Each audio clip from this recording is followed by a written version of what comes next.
क्या कभी ऐसा हो सकता है कि जिस चेहरे को दुनिया ने पूजा हो, उसी चेहरे को एक दिन भीड़ सरेआम रौंद दे? एक लड़की जिसकी मुस्कान पर करोड़ों दिल धड़कते थे, जिसकी एक झलक पाने के लिए लोग दीवाने हो जाते थे, वो अचानक अपने ही घर में कैद हो जाए।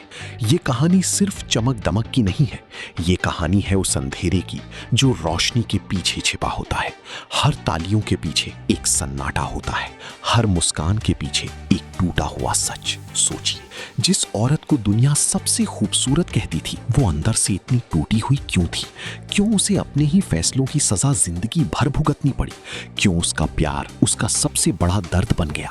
और क्यों वो कभी अपने ही सपनों को पूरा नहीं कर पाई? ये कहानी है एक ऐसे सफर की जहां शुरुआत होती है मासूमियत से, लेकिन रास्ते में मिलते हैं धोखे, ताने और ऐसी जख्म जो कभी भरते नहीं। यहाँ रिश्ते भी हैं लेकिन अपने नहीं, यहाँ भीड़ भी है लेकिन कोई साथ नहीं। और फिर एक ऐसा मोड़ आता है जहाँ ताकतवर लोग इज्जत को खेल बना देते हैं, जहाँ नाम बदनामियों में बदल जाता है। एक सवाल जो इस पूरी कहानी में आपका पीछा नहीं छोड़ेगा, आखिर एक इंसान कितनी बार टूट सकता है और फिर भी जिंदा रह सकता है? आखिर क्यों जया प्रदा जैसी खूबसूरत हीरोइन को 3 बच्चों के बाप से शादी करनी पड़ी और उस पति ने ही उनकी जिंदगी नरक बना दी? मैं शादी नहीं कर सकती। क्यों वो कभी भी माँ नहीं बन पाई और दूसरों के बच्चों को अपना बच्चा मानकर ही जीवन करती रही? क्या आपने कभी सोचा कि दुनिया की सबसे खूबसूरत महिला, जिसे खुद सत्यजीत रे ने ये खिताब दिया हो, उसकी जिंदगी में इतना अंधेरा कैसे हो सकता है? जिस औरत ने 3 दशक तक करोड़ों दिलों पर राज किया, वो 60 साल की उम्र में 300 से ज्यादा पुलिस वालों से अपने ही घर में बंधक क्यों बनी? और कैसे वो राजनीति का ऐसा गंदा शिकार बनी जिसने उनके चरित्र की धज्जियां उड़ा दी? क्या हुआ जब सड़कों पर उनकी अश्लील तस्वीरें चिपकाई गईं और घर घर जाकर उनके गंदे और अश्लील सीडी कैसेट बांटे गए? दोस्तों, आज हम बात करेंगे उस औरत की जिसकी जिंदगी किसी भी डार्क थ्रिलर फिल्म से ज्यादा दिल दहला देने वाली है। आंध्र प्रदेश के राजमुंद्री शहर में गोदावरी नदी के शांत किनारों के बीच 3 अप्रैल 1962 को एक बच्ची का जन्म हुआ जिसका नाम रखा गया ललिता रानी। राजमुंद्री अपनी कला, संगीत और साहित्य के लिए जाना जाता है और शायद इसी माटी ने इस बच्ची के भीतर कला का वो बीज बोया जो आगे चलकर एक विशाल वृक्ष बन गया। उनके पिता कृष्ण राव तेलुगु फिल्मों के फाइनेंसर थे, तो घर में हमेशा फिल्मों और कलाकारों का आना जाना लगा रहता था। माँ नीलावाणी एक साधारण, धार्मिक और संस्कारी गृहिणी थी जिन्होंने ललिता को जमीन से जुड़े रहना सिखाया। लेकिन इस साधारण माँ की एक असाधारण खूबी थी, वो अपनी बेटी की प्रतिभा को पहचानती थी। बचपन से ही ललिता की आंखों में एक अजीब सी चमक थी, उनके पांवों में एक नैसर्गिक लय थी। माँ ने बहुत कम उम्र में ही उन्हें शास्त्रीय नृत्य और संगीत की कड़ी ट्रेनिंग दिलाना शुरू कर दी। एक मध्यम वर्गीय घर में ये सब कोई आसान फैसला नहीं था, लेकिन नीलावाणी जानती थी कि उनकी बेटी में कुछ खास है। सुबह 4 बजे उठकर रियाज, फिर स्कूल, यही थी छोटी ललिता की दिनचर्या। तेलुगु मीडियम स्कूल में पढ़ने वाली ये शर्मीली लड़की क्लास में तो चुप रहती थी, लेकिन जब मंच मिलता था तो सब कुछ बदल जाता था। जिंदगी का सबसे बड़ा मोड़ तब आया जब ललिता महज 13 साल की थी। अपने स्कूल के वार्षिक फंक्शन में उन्होंने एक ऐसा डांस परफॉर्मेंस दिया कि देखने वालों की आंखें फटी की फटी रह गईं। दर्शकों में उस दिन एक जाने माने तेलुगु फिल्म निर्माता तिलक भी मौजूद थे। उनकी पारखी नजरों ने मंच पर थिरकती इस बच्ची में एक भावी सुपरस्टार को पहचान लिया। बिना देर किए उन्होंने परिवार के पास फिल्म का ऑफर भेज दिया। परिवार हिचकिचाया लेकिन अंततः हाँ कर दी और इस तरह 1974 में आई फिल्म भूमि कौसम में ललिता रानी को महज 3 मिनट का एक डांस सीक्वेंस करने का मौका मिला। उस 3 मिनट के लिए उन्हें मिले सिर्फ 10 रुपए, लेकिन यही वो 10 रुपए थे जिन्होंने उस विशाल साम्राज्य की नींव रखी जिसकी कल्पना उस वक्त किसी ने नहीं की थी। निर्देशकों ने उस दिन उस बच्ची का नाम बदल दिया। ललिता रानी हमेशा के लिए बन गई जय प्रदा। 3 मिनट के उस डांस ने साउथ फिल्म इंडस्ट्री में एक खामोश तहलका मचा दिया था। निर्देशक और निर्माता उनके पीछे पड़ गए। जब वो महज 17 साल की थी तब तक वो कोई बाल कलाकार नहीं बल्कि साउथ सिनेमा की एक स्थापित सुपरस्टार बन चुकी थी। उनका नाम किसी भी फिल्म के ब्लॉकबस्टर होने की सबसे बड़ी गारंटी बन गया था। एनटी रामाराव, जिन्हें तेलुगु सिनेमा का भगवान माना जाता था, Akkineni Nageswara Rao, mega star Chiranjeevi, style icon Rajinikanth और अभिनय के सम्राट कमल हासन, इन सब के साथ उनकी जोड़ी रुपहले पर्दे पर जादू बिखेरती थी। के बालचंद्र जैसे महान निर्देशक ने उनके हुनर को पहचाना और अंतुलिनी कथा में मुख्य भूमिका दी, जिसने उनके करियर को आसमान पर पहुंचा दिया। दक्षिण भारतीय सिनेमा में जब उनका डंका इस कदर बज रहा था तो बॉलीवुड के दरवाजे उनके लिए अपने आप खुलने लगे। 1979 में उन्होंने हिंदी सिनेमा में कदम रखा फिल्म सरगम से। ये उन्हीं की सुपरहिट तेलुगु फिल्म श्री मुआवा की हिंदी रीमेक थी। सरगम बॉक्स ऑफिस पर धमाका कर गई और जया प्रदा रातों रात पूरे उत्तर भारत में घर घर का नाम बन गई। उनके डफली डांस ने दर्शकों को दीवाना बना दिया। लेकिन इस चमक के पीछे एक बड़ी मुसीबत छुपी हुई थी। वो ठेठ तेलुगु भाषी लड़की थी। हिंदी उन्हें बिल्कुल नहीं आती थी। सरगम में उन्हें जानबूझकर एक गूंगी लड़की का किरदार दिया गया था। घी खाऊं, घेरे कैसे खाऊं, खाने में इतना स्वाद है, रोका ही नहीं जाता। और जब फिल्म हिट हुई तो बॉलीवुड के क्रिटिक्स ने तंज कसा कि निर्देशकों ने उन्हें गूंगा इसलिए बनाया क्योंकि इस दक्षिण भारतीय लड़की को हिंदी का एक शब्द भी नहीं आता। जब उन्होंने हिंदी फिल्मों में डायलॉग वाले रोल करने शुरू किए तो उनकी आवाज को पेशेवर डबिंग आर्टिस्ट द्वारा डब किया जाता था। एक स्थापित सुपरस्टार होने के बावजूद अपनी ही शक्ल पर किसी और की आवाज सुनना, ये उनके स्वाभिमान के लिए एक गहरी ठेस थी। लेकिन यहाँ जया प्रदा का वो जुझारू किरदार सामने आया जो उन्हें बाकी सबसे अलग बनाता था। आलोचनाओं से हार मानकर वापस दक्षिण भारत लौट जाना उन्होंने स्वीकार नहीं किया। उन्होंने हिंदी भाषा पर महारत हासिल करने का फैसला किया और हर सुबह 4 बजे उठकर घंटों हिंदी डिक्शन और उच्चारण की ट्रेनिंग लेने लगी। आईने के सामने खड़े होकर भारी भरकम संवाद बोलने का अभ्यास करती, दिन रात एक कर दिया। इस अथक मेहनत का नतीजा दिखा 1982 की फिल्म कामचोर में। राकेश रोशन के अपोजिट इस फिल्म में उन्होंने पूरी तरह से खुद अपने डायलॉग बोले और आलोचकों का मुंह हमेशा के लिए बंद कर दिया। कामचोर की ब्लॉकबस्टर सफलता के बाद बॉलीवुड में उनके घर के बाहर बड़े बड़े निर्माताओं की कतार लग गई। 80 और 90 का दशक जया प्रदा के निर्विवाद राज का गवाह बना। उन्होंने उस दौर के लगभग हर बड़े सुपरस्टार के साथ काम किया। अमिताभ बच्चन के साथ शराबी और आखिरी रास्ता ने तहलका मचा दिया। जितेंद्र के साथ तो उन्होंने तोहफा, संयोग, मवाली और स्वर्ग से सुंदर जैसी फिल्मों की ऐसी झड़ी लगाई कि बॉक्स ऑफिस पर कमाई के सारे पुराने रिकॉर्ड टूट गए। धर्मेंद्र, मिथुन चक्रवर्ती, जितेंद्र, सबके साथ उनकी ऑन स्क्रीन केमिस्ट्री दर्शकों को मंत्रमुग्ध करती थी। वो न सिर्फ अपनी पीढ़ी की सबसे अधिक फीस लेने वाली अभिनेत्री बनी, बल्कि हिंदी, तेलुगु, कन्नड़ और मलयालम चारों सिनेमाओं में उनका समान रूप से दबदबा था। 3 दशक के करियर में उन्होंने 200 से अधिक फिल्मों में काम किया। ये वो दौर था जब सत्यजीत रे ने उन्हें भारतीय स्क्रीन का सबसे खूबसूरत चेहरा करार दिया था। लेकिन जब करियर अपने सबसे सुनहरे मुकाम पर था, सफलता कदम चूम रही थी, तभी जिंदगी ने एक ऐसा मोड़ लिया जिसने सब कुछ बदल दिया। उनके घर पर इनकम टैक्स विभाग की एक अघोषित और भयानक रेड पड़ी। ये वो पल था जब पूरी फिल्म इंडस्ट्री का असली चेहरा सामने आया, जिसके लिए उन्होंने दिन रात एक करके करोड़ों रुपए कमाए थे। उस पूरी इंडस्ट्री में से कोई एक शख्स, कोई सह कलाकार, कोई बड़ा निर्माता उनकी मदद के लिए आगे नहीं आया। वो सब जो आज इंडस्ट्री को एक सुरक्षित थाली और परिवार बताते हैं, उस वक्त खामोशी से मुंह फेर कर तमाशा देख रहे थे। इसी घोर निराशा और अकेलेपन के दौर में एक इंसान फरिश्ते की तरह सामने आया, फिल्म निर्माता श्रीकांत नाहटा। उन्होंने न सिर्फ जया प्रदा को उस कानूनी और वित्तीय भंवर से निकाला, बल्कि मानसिक रूप से टूट चुकी, अपनों से धोखा खा चुकी जया को एक मजबूत भावनात्मक सहारा भी दिया। एक ऐसी औरत जो पर्दे पर देवी थी लेकिन असल जिंदगी में बिल्कुल अकेली थी, उसके लिए ये सहारा किसी डूबते को तिनके जैसा था। धीरे धीरे ये सहारा और आभार प्यार का रूप लेता गया। लेकिन ये प्यार कोई आम खुशनुमा प्रेम कहानी नहीं थी। श्रीकांत नाहटा पहले से ही चंद्रा नाहटा नाम की महिला से शादीशुदा थे और 3 बच्चों के पिता थे। ये सब जानते हुए भी भावनात्मक रूप से बेहद कमजोर पड़ चुकी और श्रीकांत के प्यार में गिरफ्तार जया प्रदा ने 22 फरवरी 1986 को उनसे गुपचुप तरीके से शादी कर ली। जैसे ही ये खबर मीडिया में लीक हुई, पूरे देश और फिल्म इंडस्ट्री में भूचाल आ गया। सबसे बड़ा विवाद इस बात पर था कि श्रीकांत ने जया से दूसरी शादी करने के लिए अपनी पहली पत्नी चंद्रा को तलाक नहीं दिया था। समाज ने उनके दशकों के कड़े संघर्ष, उनकी बेदाग छवि और उनकी कला को एक झटके में दरकिनार करते हुए रातों रात उनके माथे पर दूसरी औरत का कलंकित टैग लगा दिया। वो समाज जो कल तक उनकी पूजा करता था, अचानक उनके चरित्र पर उंगलियां उठाने लगा। एक वक्त ऐसा आया जब मीडिया ट्रायल और सामाजिक तानों के कारण उनका अपने ही घर से बाहर निकलना दुभर हो गया। और ये शादी जिसे जया प्रदा ने अपनी जिंदगी का अंतिम सहारा माना था, वो उनके जीवन की सबसे बड़ी त्रासदी बन गई। कानूनी और सामाजिक तौर पर उन्हें पत्नी का वो दर्जा और सम्मान कभी नहीं मिला जिसकी वो हकदार थी।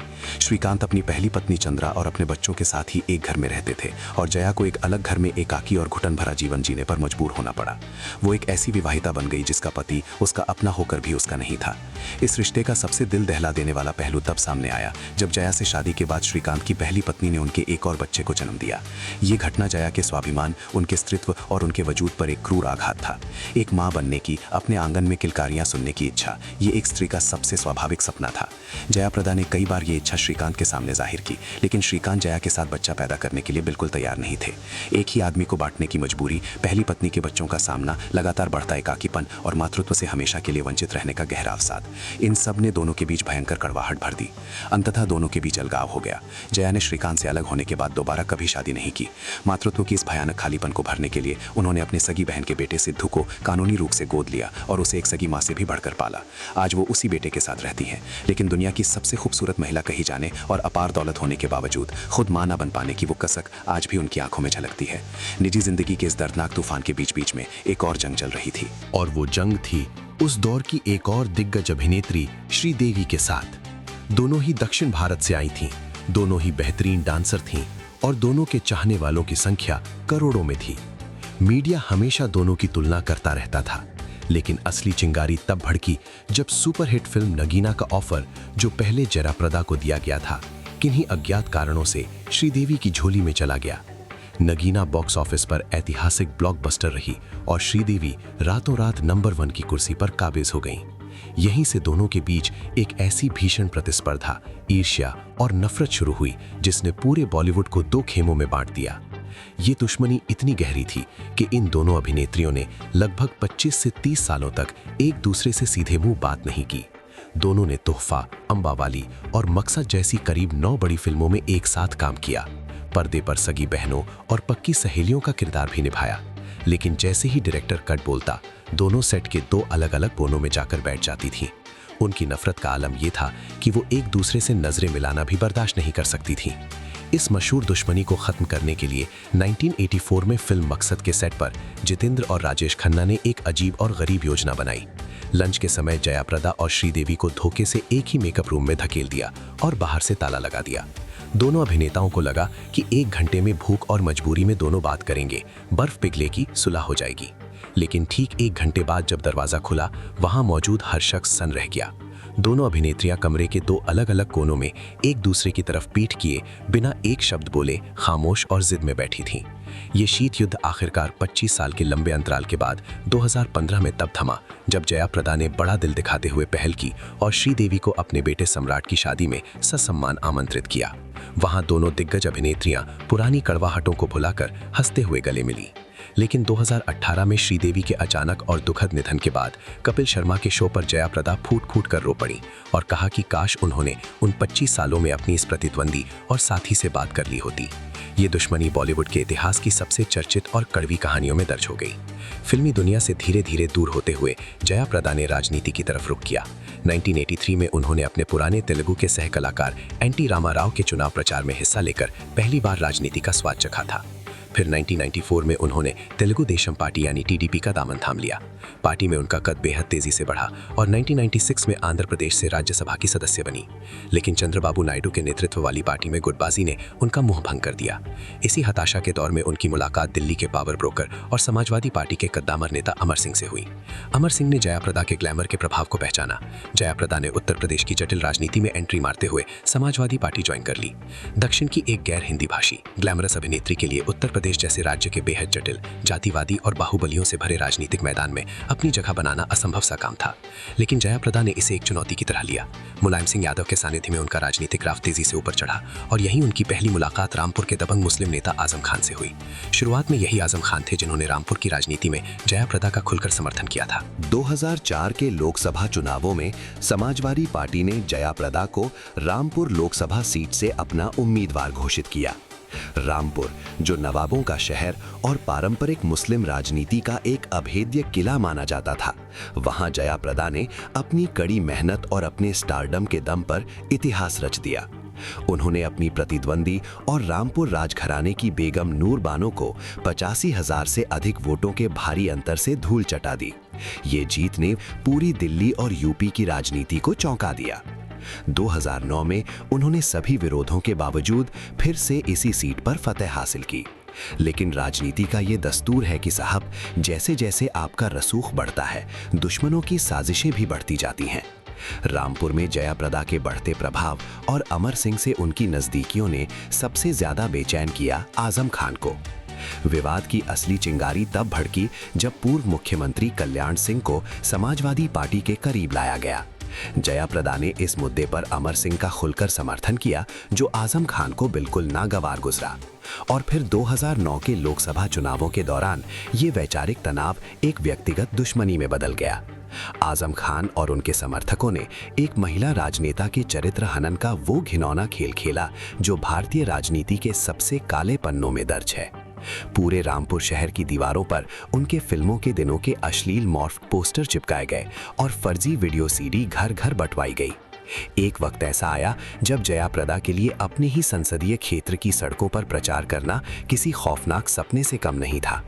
इस दौर में जब आजम खान खुलेआम उनके दुश्मन बन गए थे, तब केवल एक इंसान चट्टान की तरह उनके सामने ढाल बनकर खड़ा हुआ, अमर सिंह। जया प्रदा उन्हें राजनीति में अपना गॉडफादर और बड़ा भाई मानती थी। हर साल राखी भी बांधती थी, लेकिन इस पवित्र भाई बहन के रिश्ते को भी दुश्मनों ने नहीं बख्शा। जया प्रदा और अमर सिंह के अफेयर के झूठे और मनगढ़ंत आरोप लगाए गए। फर्जी तस्वीरें फैलाकर दोनों के चरित्र को तार तार करने की कोशिश की गई। आजम खान की वजह से पार्टी की आंतरिक राजनीति और दबाव इतना हावी हो गया कि 2010 में पार्टी विरोधी गतिविधियों का बेबुनियाद आरोप लगाकर जया प्रदा और अमर सिंह दोनों को समाजवादी पार्टी से हमेशा के लिए निष्कासित कर दिया गया। समाजवादी पार्टी से निकाले जाने के बाद जया प्रदा और अमर सिंह ने 2011 में अपनी खुद की नई राजनीतिक पार्टी राष्ट्रीय लोकमंच का गठन किया। उन्होंने सोचा जनता उनके साथ हुए अन्याय का बदला वोट से देगी। लेकिन 2012 के उत्तर प्रदेश विधानसभा चुनावों में सैकड़ों सीटों पर उम्मीदवार उतारने के बावजूद उन्हें पूरे राज्य में एक भी सीट पर जीत हासिल नहीं हुई। ये उनके राजनीतिक करियर का एक कमर तोड़ देने वाला झटका था। 2014 के लोकसभा चुनावों से पहले वो राष्ट्रीय लोकदल में शामिल हुई और बिजनौर सीट से चुनाव लड़ा, लेकिन फिर हार का सामना करना पड़ा। राजनीतिक वनवास का ये दौर बेहद लंबा और थका देने वाला था।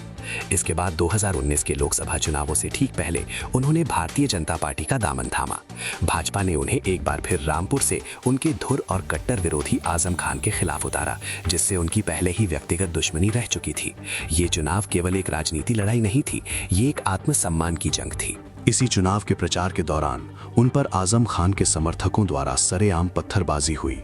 उन्होंने अपनी जान पर हमले झेले, लेकिन बेशर्मी की सारी हदें तो चुनाव प्रचार के दौरान पार हो गईं। जब आजम खान ने एक सार्वजनिक रैली में मंच से हजारों की भीड़ के सामने जया प्रदा के लिए खाकी अंडरवेयर जैसी अश्लील टिप्पणी की। आपको पहचानने में 17 बरस लगे, मैं 17 दिन में पहचान गया कि इनके नीचे का जो अंडरवेयर है वो खाकी रंग का है। ये सुनकर पूरे देश में गुस्से की लहर दौड़ गई। इस बयान पर आजम खान के खिलाफ एफआईआर दर्ज हुई, लेकिन जो जख्म जया प्रदा के जहन पर पड़ा वो शायद कोई कानून नहीं भर सकता। इस मानसिक उत्पीड़न का स्तर इतना भयानक था कि जया प्रदा को हर वक्त एसिड अटैक होने और अपनी जान जाने का खौफ सताने लगा था। हम लोग इसको रिपीट भी नहीं कर सकते। इसको वापस हम ये टिप्पणी किया करके हम मुंह से बोल भी नहीं सकते हैं। उस तरह की जबान इन्होंने इस्तेमाल किया है। इस एक टेलीविजन इंटरव्यू में दुनिया के सामने फूट फूट कर रोते हुए उन्होंने ये खौफनाक सच कबूला कि इस लगातार हो रहे चरित्र हनन ने उन्हें अंदर से इस कदर तोड़ दिया था कि कई बार उनके मन में अपनी जीवन लीला समाप्त कर लेने तक के ख्याल आने लगे थे। और अंत में 2019 के चुनाव में उन्हें आजम खान के हाथों हार का सामना करना पड़ा। लेकिन दुखों का अंत यहाँ नहीं हुआ। चुनाव आचार संहिता उल्लंघन के पुराने मामलों में कोर्ट के समन की अनदेखी पर उत्तर प्रदेश पुलिस ने उन्हें फरार घोषित कर दिया। और फिर आया उनकी जिंदगी का सबसे खौफनाक मंजर। उनके चेन्नई स्थित एक पुराने थिएटर के कर्मचारियों के ईएसआई फंड के विवाद में उनके घर और संपत्तियों पर इनकम टैक्स और पुलिस की रेड पड़ी। 300 से अधिक हथियारों से लैस पुलिसकर्मियों ने उनके घर को पूरी तरह से घेर लिया और उन्हें उनके ही घर में उन्हें बंधक जैसी स्थिति में डाल दिया।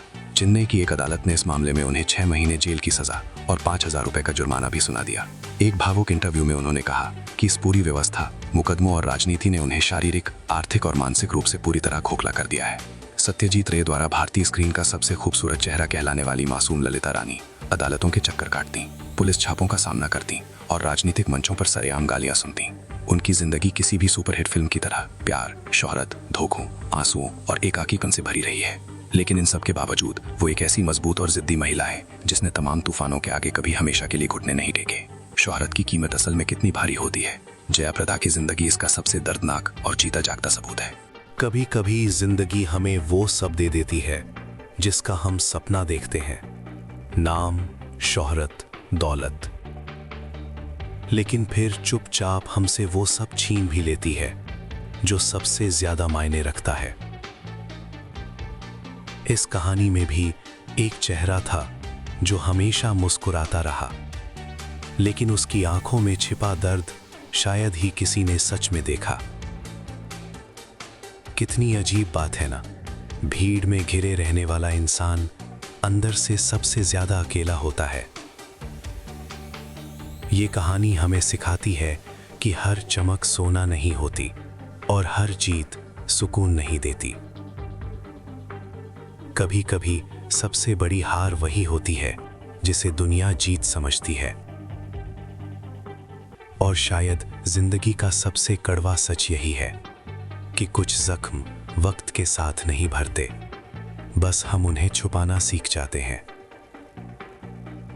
आज भी कहीं ना कहीं वो खामोशी, वो खालीपन अब भी वही है, क्योंकि कुछ कहानियां खत्म नहीं होती, वो बस हमारे अंदर गूंजती रहती हैं। अगर ये कहानी आपको सच में कुछ महसूस करवा पाई हो तो वीडियो को लाइक करें, शेयर करें और चैनल को सब्सक्राइब करना ना भूलें।